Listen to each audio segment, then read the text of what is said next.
Je pense que c'est très important de se souvenir dans nos débats que le genre, ça sert aussi à rendre la vie plus belle, à célébrer la vie, hein, et pas simplement à opprimer les femmes ou à faire organiser de l'ordre social inégalitaire. Et j'espère que dans la discussion, on ne perdra pas de vue cette complexité de la distinction masculin-féminin que nous aimons et que nous redoutons tout à la fois. Alors, ma réflexion portera de façon un peu générale sur les études de genre, dont nous savons ici qu'elles ne sont pas nouvelles, qu'elles ont commencé il y a au moins un demi-siècle. Quelquefois, on les fait même remonter, leurs ancêtres, jusqu'au livre fondateur de Simone de Beauvoir, publié en 1945, Le deuxième sexe. Mais c'est surtout aux États-Unis, puis en Europe, à partir des années 60, que se développent les études sur les femmes, puis les études de genre. Ce que je voudrais essayer de dire dans cette première conférence, c'est que quand on a la conscience du temps déjà très long qui s'est déroulé depuis que ces études ont commencé, des approfondissements théoriques qui ont eu lieu, des approfondissements empiriques aussi qui ont eu lieu, on peut se demander si nous ne sommes pas arrivés aujourd'hui au moment où devrait s'ouvrir un peu un deuxième âge des études de genre.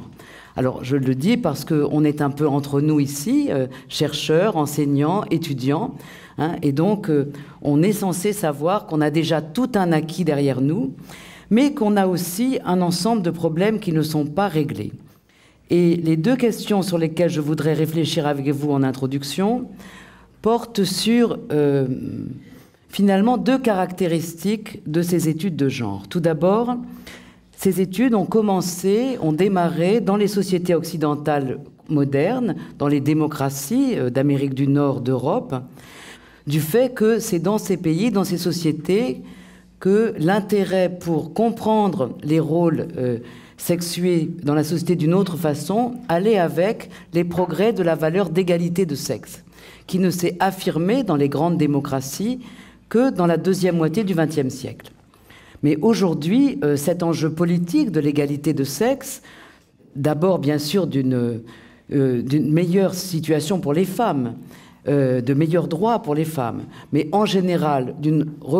reconsidération des rapports sexués à la faveur de l'égalité, et peut-être aussi donc de certains hommes par rapport aux autres, cette question n'est plus occidentale, elle est mondiale. Et elle est mondiale et elle nous amène à nous poser la question de savoir jusqu'à quel point les outils qui ont été forgés dans les sociétés occidentales sont adéquats à penser cette approche mondiale. Donc je dirais que le premier point sur lequel je voudrais réfléchir avec vous est la conscience qui est la mienne d'un risque d'occidentalisme dans les études de genre. Alors je dirais du point de vue français qui est le mien, d'un risque de sociocentrisme ou de présentisme. Et j'ai été très frappée de ce risque, justement, depuis 14 ans que j'ai le plaisir de travailler avec des anthropologues spécialistes du Pacifique, et en particulier à Marseille, par un travail de longue haleine que nous avons mené en commun avec nos collègues du Credo, en particulier Serge Cherkezov qui est ici, mais aussi Françoise Douar-Marsaudon qui aurait dû venir, Pascal Bonnemer qui accueillera Ina dans quelques jours. Donc nous avons développé un lien tout à fait unique, je crois, en France, de rapport entre sociologues et anthropologues de la société occidentale contemporaine et spécialistes du Pacifique. Donc un risque d'occidentalisme dont je voudrais parler,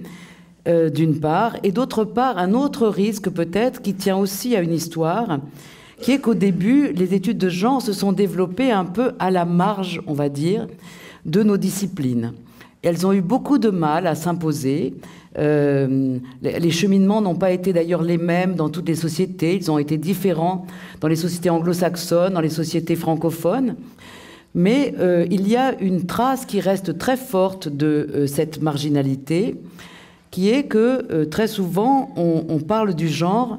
comme si cela ne touchait pas aux fondamentaux de nos disciplines.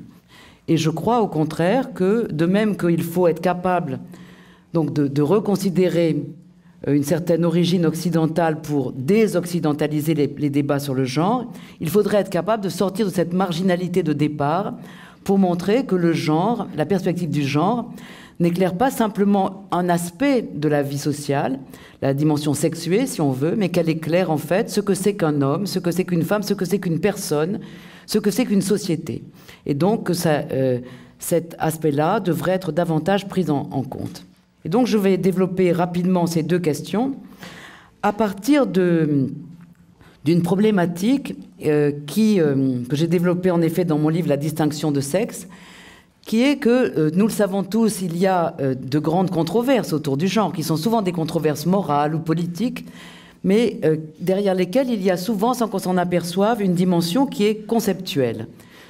Le genre, ça a été dit par Ina, c'est un mot court, un mot simple, pour désigner à la fois les rapports sexuels, les rapports entre hommes et femmes, les rapports entre hommes, les rapports entre femmes, et la distinction masculin-féminin en tant qu'elle est d'une distinction sociale. Donc tout ça rassemblé dans un seul mot très court, gender, qui maintenant a sa traduction en espagnol, en français, enfin dans je ne sais pas combien de langues. Donc le mot s'est imposé sans qu'on s'interroge suffisamment pour savoir, quand on traite de la distinction masculin-féminin, de quoi on parle. Est-ce qu'on désigne par là un attribut des personnes, hein, ce seraient les personnes qui auraient un genre, ou est-ce qu'on désigne par là une modalité des actions et des relations? Alors cette question-là, elle est au centre de ma réflexion depuis très longtemps, et pour la donner à voir, rien n'est plus simple, je crois rien n'est plus parlant que de contraster ces deux approches à travers deux personnages qui sont très importants dans nos études. Un premier personnage, c'est Robert Stoller. Moi, j'ai fait sa connaissance bien avant de m'intéresser aux études de genre parce que ma mère était traductrice et elle a été la traductrice en français de plusieurs livres de Robert Stoller. Donc Robert Stoller, ça n'est pas un anthropologue ni un sociologue, c'est un psychanalyste et sexologue américain qui, dans les années 1960, a été, je crois qu'on peut le dire, l'un des inventeurs de la distinction du sexe et du genre. Robert Stoller était un spécialiste du transsexualisme. Il essayait de proposer une nouvelle approche de ce qu'on appelle aujourd'hui les phénomènes transgenres, mais qu'on appelait à ce moment-là le transsexualisme, et pour les expliquer autrement que comme une homosexualité refoulée, qui était la thèse dominante à l'époque, il a éprouvé le besoin donc de décrire les personnes transsexuelles comme étant des personnes qui auraient, disons, un sexe, un corps d'un certain sexe et un moi d'un certain genre qui ne serait pas forcément congruent avec ce sexe. Donc une personne qui aurait un sexe masculin et un genre féminin, ou un sexe féminin et un genre masculin. Donc, pour Robert Stoller, il était clair que ça allait de soi, que c'était important de parler du genre des personnes, mais que le genre était bien un attribut du moi, un attribut non seulement de la personne, mais de son moi intérieur. Voilà ce qu'il dit sur le genre. Je cite Robert Stoller. « Le genre est la quantité de masculinité ou de féminité que l'on trouve dans une personne. Et bien qu'il y ait des mélanges des deux chez de nombreux êtres humains, le mâle normal, c'est toujours Stoller qui parle, le mâle normal a évidemment une prépondérance de masculinité et la femelle normale une prépondérance de féminité. » Donc, je n'entre pas dans la discussion sur les conceptions de Robert Stoller, je veux simplement souligner que pour lui, il est évident que le genre est la quantité de masculinité ou de féminité qui est à l'intérieur d'une personne dans son moi. C'est un attribut de son moi. Et donc cet attribut, à la différence de son sexe, il le doit à sa culture, il l'absorbe avec l'enfance. Robert Stoller nous dit de quoi vient cette croyance, ce ressenti masculin ou féminin. Cela vient des attitudes parentales, en particulier dans l'enfance, ces attitudes étant plus ou moins celles adoptées par la société, mais filtrées par les personnalités spécifiques de chacun des parents. Et donc ces convictions, souligne-t-il, ne sont pas éternelles, elles se modifient quand les sociétés changent. Donc voilà quelle est la conception de Robert Stoller. Le genre est un attribut des personnes. Alors pour le contraster, je vais tout de suite vers un autre auteur, une femme, que la plupart d'entre vous connaissent très bien et citent souvent, Marilyn Strathern, qui en 1988, dans un livre célèbre, mais encore non traduit en français, The Gender of the Gift, propose une toute autre approche du genre. Le titre de son livre l'indique bien. Quand elle dit « The gender of the gift », elle nous dit que le genre du don, que ce qui a un genre, ça n'est pas moi, ça n'est pas toi, c'est le don lui-même. C'est le don lui-même, donc qui est à la fois une action et une relation sociale. C'est ce don lui-même qui est modalisé par la référence au genre, parce que le don peut être de sexe opposé ou de genre opposé, masculin, féminin, mais il peut être aussi de même genre masculin, de même genre féminin, voire combiner plusieurs dimensions. Et par exemple, un don qu'un homme peut faire à un autre homme peut inclure en lui-même, en fait, la relation entre le donneur et son épouse, etc. Donc, Marilyn Strathern bouleverse la conception du genre à partir de son expérience d'anthropologue spécialiste des Hagen de la Papouasie-Nouvelle-Guinée. Et elle nous ouvre vers une toute autre perspective en nous faisant comprendre, en tout cas pour moi ça a été un choc de lire son livre, et ensuite d'en lire beaucoup d'autres qui allaient dans le même, de découvrir qu'en fait vous étiez très nombreux à aller dans ce même sens, de me faire découvrir que derrière les conceptions que j'avais moi-même héritées de Robert Stoller, retravaillées par la sociologie, l'anthropologie occidentale, il y avait en fait un implicite qui était une certaine conception de la personne. Quand Robert Stoller nous dit une personne, elle peut avoir un sexe et un genre, ce qu'il nous dit, c'est une personne est composée de deux entités, un corps qui a un certain sexe et un moi intérieur qui a un certain genre. Et donc le sexe est l'attribut du corps, le genre est l'attribut du moi. Mais cela suppose d'avoir une idée de la personne qui est qu'elle peut être dualiste, un moi et un corps, a self and a body, et surtout qu'elle tient tout ce qu'elle est, en quelque sorte, de son intériorité. C'est de son moi intérieur que proviennent ses façons d'agir, de réagir, de ressentir, etc. Et si on veut comprendre une personne, il faut aller regarder dans l'intérieur de cette personne,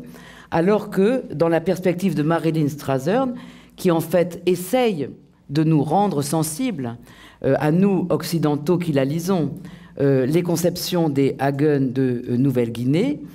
la personne, dit-elle, en Papouasie-Nouvelle-Guinée, mais je pense en général dans le Pacifique, n'est pas séparable du monde dans lequel elle vit, des relations qui la constituent et des actions qui la mettent en relation avec d'autres. Donc, à partir de là, on pourrait se borner à contraster deux visions de la personne, une vision plus, on va dire, plus substantielle, qui serait la vision occidentale classique, et une vision plus relationnelle, qui serait par exemple celle qui existe dans la société tahitienne ou en général les sociétés de Polynésie, plus largement du Pacifique. Mais je crois que ce serait une erreur de se contenter de ce contraste, qui serait une nouvelle façon d'opposer the West and the rest, et de refabriquer en permanence des oppositions. Ce que j'ai véritablement, au-delà du choc, appris de ma lecture de l'anthropologie et de l'ethnographie des sociétés polynésiennes, c'est en fait à comprendre que je détenais là un miroir pour voir autrement ma propre culture et pour aller au-delà de ces représentations, et pour m'apercevoir en quelque sorte que nous avons peut-être, nous aussi, en France par exemple, en fait une conception de la personne qui est plus relationnelle que nous ne le croyons, que nous le disons. Et pour arriver à énoncer cela, je suis obligée de retrouver au fond un cheminement qui est très classique en anthropologie, hein, qui a été le cheminement de quelqu'un comme Louis Dumont, dont Serge Tcherkezov est un élève, qui consiste à ne pas confondre l'idéologie individualiste, c'est-à-dire l'ensemble des idées par lesquelles nous essayons d'interpréter et de valoriser en fait nos sociétés, et la cosmologie de nos sociétés. Comme toutes les sociétés, disons, les sociétés occidentales, elles ont une idéologie, des représentations qu'elles ont d'elles-mêmes, mais elles ont aussi une manière d'agir, une manière de vivre qui ne correspond pas forcément à cette idéologie. Et de ce point de vue-là, on peut tout à fait tenir compte du fait qu'il existe une idéologie qui va de la personne dualiste, qui va isoler la personne, par exemple, de son environnement social, mais se rendre compte que les sociétés occidentales sont des sociétés où l'être humain, comme partout, n'existe qu'en relation à autrui, et que sa vie et même sa personnalité ne se construit que dans le lien à l'autre et à l'intérieur d'un monde institué. Alors, quand on accepte de regarder l'Occident au miroir, en quelque sorte, du Pacifique, des sociétés pacifiques, on est amené, et je voudrais l'évoquer très rapidement, à faire une sorte d'examen de conscience de très nombreux préjugés qui existent sur les sociétés occidentales et qui sont parfois, et c'est là que ça devient douloureux, véhiculés par les études de genre elles-mêmes. Et je voudrais citer quelques points sur lesquels j'ai été amenée à faire cet examen de conscience qui trouble au début, mais qui en fait est plutôt exaltant parce qu'il ouvre, en fait, il donne le sentiment de s'ouvrir à beaucoup de perspectives nouvelles. Le premier point, je crois qu'il faut être capable d'apercevoir que l'Occident, qui est tellement prêt à donner des leçons à tout le monde sur la façon dont il faut percevoir l'humanité, parce que l'Occident se sent messianique, parce qu'il transporte avec lui les droits de l'homme, hein, et donc il pense quelquefois que ça lui donne le droit de donner des leçons à la terre entière. L'Occident devrait être conscient que nos sociétés occidentales modernes, celles des droits de l'homme justement, ont elles-mêmes construit un mythe des origines. Alors, nous, sociologues, anthropologues, nous allons voir, évidemment, dans les sociétés traditionnelles, nous sommes friands même de découvrir et d'étudier les mythes des origines. Mais sommes-nous conscients que l'Occident moderne, à travers la philosophie des Lumières, puis à travers la psychanalyse, a développé de très puissants mythes des origines. J'ai essayé d'en dégager deux dans mon livre. Le premier, qui est le mythe des origines, qui s'est construit au XVIIIe siècle autour du mythe du contrat social, du passage de l'état de nature à l'état de culture par un contrat social, qui est un premier mythe très important, que les féministes ont beaucoup contribué à comprendre quand elles ont fait apercevoir que ce qui intéressait les politiques, c'était le contrat social, mais qu'avant tout contrat social, ce que dit le mythe, c'est qu'avant toute institution, il y a une société qui est considérée comme la première des sociétés et la seule naturelle, je cite Rousseau, hein, « The first society and the only natural society », la famille. La famille, la petite famille constituée du père, de la mère et de l'enfant. Et donc ce trio, père, mère, enfant, hein, il serait en quelque sorte le noyau originel de toute socialité, celui qui existe, dans lequel, je cite cette fois Auguste Comte, la nature aurait fait tous les frais de l'institution. Donc il n'y aurait pas besoin d'instituer la famille humaine parce que la nature aurait déjà pourvu à cela. Et puis ce mythe a d'ailleurs une autre version plus complexe qui a été élaborée, on va dire, par Freud au XIXe siècle et repris par la psychanalyse, hein, qui fait passer cette fois le passage de la nature à la culture, non pas après la famille, entre la famille et le contrat social, mais à l'intérieur de la famille, à travers la question de l'origine de l'interdit de l'inceste. Ça serait donc dans le développement même de la famille qu'on passerait de la nature à la culture. Alors il n'est pas question, évidemment, ici d'examiner en détail ces mythes, mais je voudrais souligner que dans ces deux versions, il y a quelque chose de profondément contraire à la démarche sociologique dans ces mythes, puisqu'il consiste toujours à présenter l'être humain comme pourvu d'une nature, mais une nature humaine qui existerait en quelque sorte indépendamment de l'ancrage, de l'inscription dans une société. Et donc, cette nature humaine, elle ferait de nous ce que nous sommes, des hommes et des femmes, capables d'ailleurs de faire des familles, avant même toute inscription au sein des institutions d'une société particulière. Deuxième élément important, quand on examine avec un peu de critique ce mythe des origines sur lequel nous vivons, on s'aperçoit qu'il présente d'une certaine façon la question du genre, puisque dans le mythe, les mots homme et femme ont toujours deux sens simultanément. Ils désignent à la fois les deux moitiés de l'humanité, les hommes, les femmes, mais aussi, quand on y fait attention, les deux moitiés d'un couple conjugal hétérosexuel, l'homme, la femme. Et donc, il y a quelque chose là qui vient nouer justement beaucoup d'incompréhension, puisqu'on désigne d'un côté, on va dire, deux sous-populations, la sous-population masculine, féminine, mais également les deux parties d'une relation sociale, mais une relation sociale, la relation de couple, et même d'ailleurs de couple marié, à laquelle on va donner un statut tout à fait exorbitant, qui est la seule et unique relation sociale qui serait ancrée dans la nature même. Alors la nature, bien sûr, il ne faut pas confondre la nature dont il est question dans notre mythe des origines, la nature humaine, avec la biologie, comme le font beaucoup de chercheurs en études de genre aujourd'hui, qui n'ont pas conscience que le débat sur la nature a porté justement sur la distinction entre ce qui en nous relèverait de notre nature, entre guillemets, animale, et de ce qui relèverait de notre nature humaine en tant qu'elle est humaine. Et c'est bien justement en tant qu'il est censé exprimer la nature profonde de l'homme, la nature profonde de la femme, en tant qu'ils sont des humains, rationnels, ouverts à la sollicitude, etc., que s'élabore ce mythe de la famille originelle. Alors, ce mythe, j'insiste sur ce point, a opéré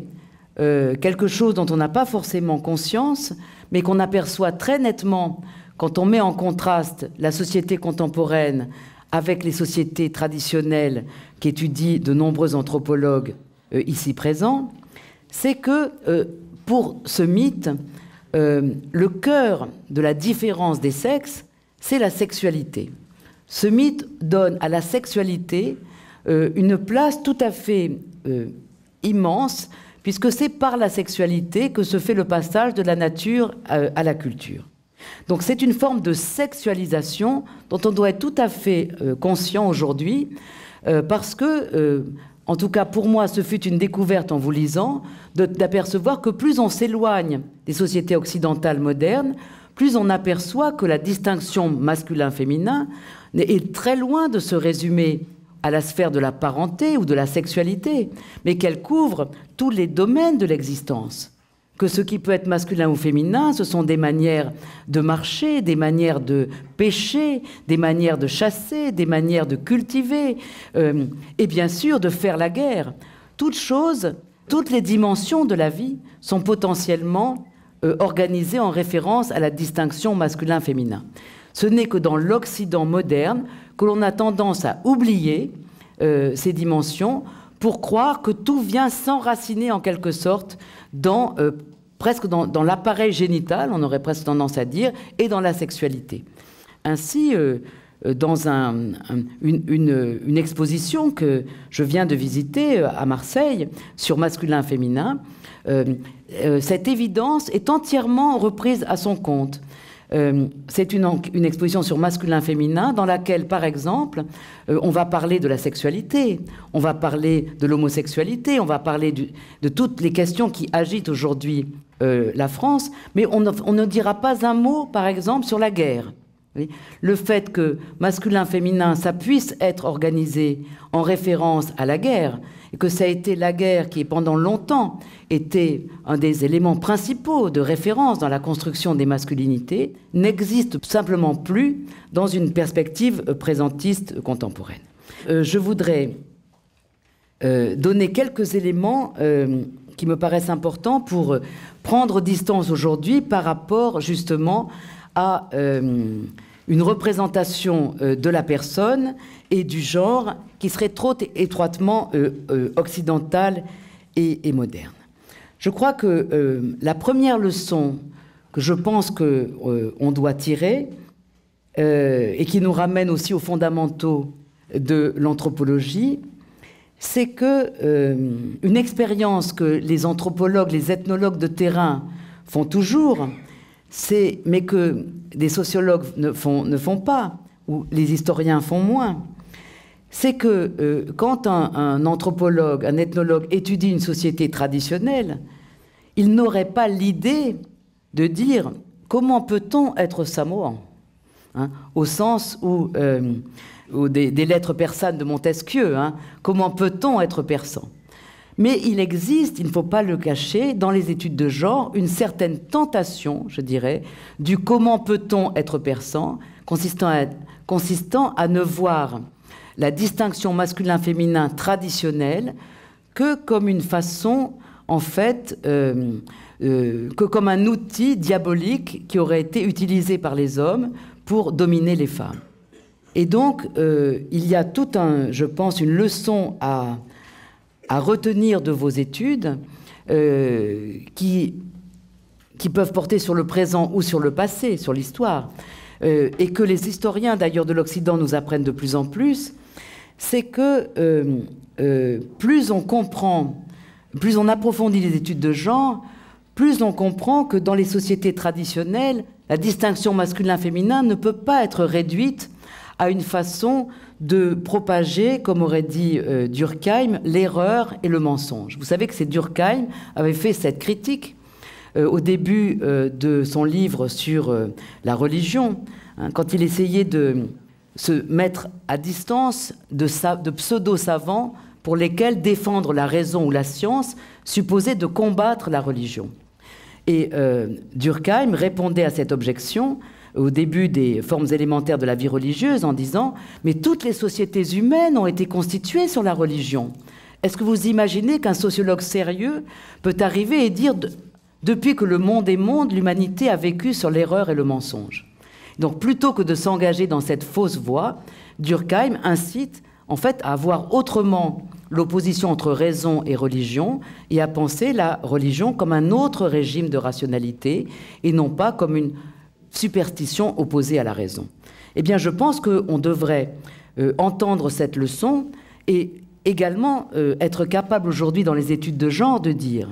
depuis que les sociétés existent, elles ont été extrêmement attachées à distinguer des rôles masculins et féminins.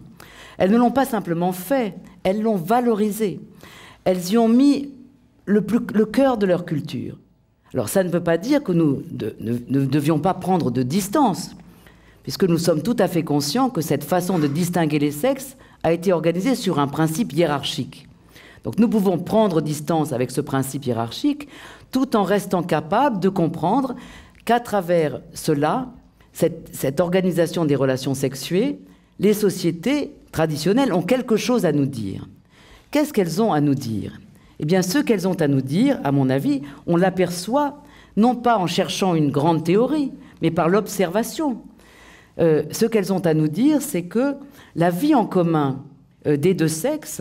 ne va jamais de soi dans les sociétés humaines. Et ça, c'est exactement le contraire, justement, du mythe des origines qu'a véhiculé la philosophie des Lumières quand elle nous disait, eh bien, à l'état de nature, un mâle, une femelle, des petits, tout ça, ça fait la première des sociétés et la seule naturelle. Eh bien non, la vie en commun des hommes et des femmes ne va jamais de soi dans les sociétés humaines. Il n'y a pas d'exception sexuelle à notre besoin d'instituer la vie et de la mettre en signification. Et donc, par-delà ce que nous pouvons critiquer et prendre à distance de valeurs traditionnellement hiérarchiques dont nous voulons nous émanciper, Nous devons être conscients que, à travers des formes de distinction des rôles masculins et féminins, c'est la condition de mortalité elle-même qui est mise en signification, pas simplement la question sexuelle, pas simplement la question de la procréation ou de la reproduction, mais la question en fait de ce qui lie la naissance et la mort, ceux qui ne sont plus et ceux qui ne sont pas encore, et donc la condition générale de mortalité qui est la nôtre. Et comprendre cela, avoir une certaine compréhension au sens weberien, hein, ça n'est pas tomber dans la compromission. Beaucoup de ceux qui commencent les études de genre avec l'enthousiasme de la jeunesse et la volonté d'en découdre avec les préjugés traditionnels, hein, pensent que la compréhension, c'est le premier pas vers la compromission. Eh bien, moi, je pense le contraire. Je pense que plus une théorie sera capable d'être compréhensive sur la signification pour les humains qui ont partagé des sociétés traditionnelles, de la société, de la distinction des sexes dans ces sociétés, plus nous serons capables d'être inventifs pour nos propres sociétés. De comprendre, par exemple, que nous avons tort aujourd'hui, je terminerai sur ce point,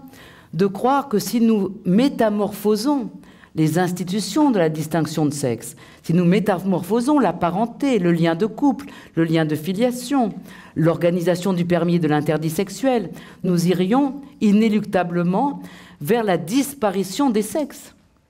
Je suis beaucoup plus tranquille que cela parce que justement l'anthropologie m'apprend qu'aucune société ne se passera d'énoncer d'une façon ou d'une autre notre condition sexuée, de la mettre en signification, de lui donner une certaine valeur, mais certainement dans un horizon complètement différent. Et je terminerai sur ce point. Nous vivons un monde difficile, nous avons beaucoup d'anxiété de ce qui va devenir la planète, hein, de ce que nous allons léguer aux générations futures. Mais nous avons la chance de vivre une des plus grandes révolutions anthropologiques de l'histoire de l'humanité, celle de l'égalité des sexes, qui ne concerne pas d'ailleurs seulement les femmes, puisqu'elle concerne aussi une toute autre approche de la vie sexuelle et en général, d'ailleurs, de la masculinité et pas simplement du féminin, du masculin autant que le féminin. Donc c'est une chance, c'est enthousiasmant que de voir que notre espèce a été capable de secouer les évidences qu'elle avait portées avec elle des siècles et des siècles durant. Et simplement, ayons la conscience que dans cette tâche, nous n'avons pas simplement à